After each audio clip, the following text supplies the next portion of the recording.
Hi, today I want to talk a little bit about Chapter 13. Um, Often clients are coming in and they are asking the question, what is Chapter 7 and what is a Chapter 13? And it depends on why you think about filing for bankruptcy. If it's only because you want to wipe out unsecured debt like credit card debt or medical bills, then in Chapter 7 is probably the first bankruptcy your bankruptcy attorney would look at if you qualify for it. If you are late with your car payment or your house payment and you need to stop a repossession or a foreclosure, then you would think about filing a Chapter 13. There are other considerations to file a Chapter 13. It might be that you are not eligible to file a Chapter 7. For example, you make too much money.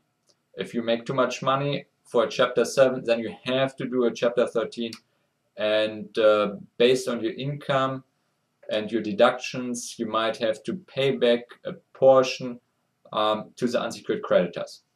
But how much that will be can only be determined by your attorney, who will calculate your income and also deduct your expenses. And what you have left over, that can be paid to unsecured creditors. In most Chapter 13 cases, nothing will be paid to unsecured creditors. Many people have they consider the Chapter 13 as a repayment plan, that you have to repay all your creditors. That's not really true. The Chapter 13 in most cases is doing the same thing what a Chapter 7 does. It wipes out all the unsecured creditors. In most cases, our clients, they don't have to pay anything to unsecured creditors. But the Chapter 13 provides additional benefits, like you can modify your car payment. You can stretch out your car payment over 60 months. And in addition, you pay only the value of your car. You don't pay your loan balance that is being wiped out at the end of the Chapter 13 case. You pay only the value of the car if your car was purchased more than 2.5 years ago before filing.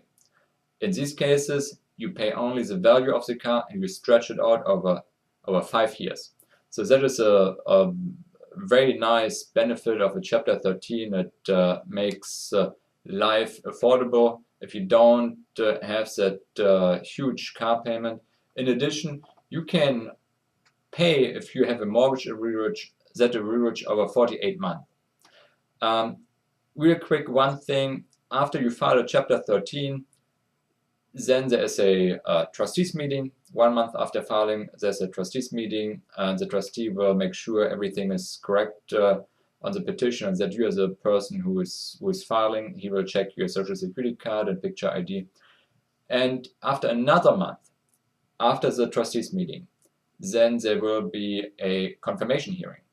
And every so often, the trustee files an objection to the plan. And what that means is not that your case is rejected or that your case is dismissed. The trustee sees something that either needs to be fixed or the court will overrule that objection. It depends on what kind of objection it is. But if you receive in Chapter 13 an objection, many clients, they are worried about it, they don't know what it means. It does not mean your case is dismissed or rejected. In many cases, an objection, for example, insufficient income, will be overruled by the court when you're current at the confirmation hearing.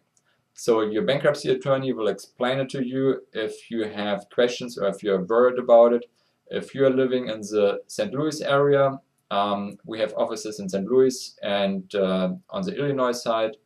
And if you consider filing bankruptcy, then contact us. We help you. And if you have already an attorney, please contact your attorney. We can't help you if you are represented by an attorney.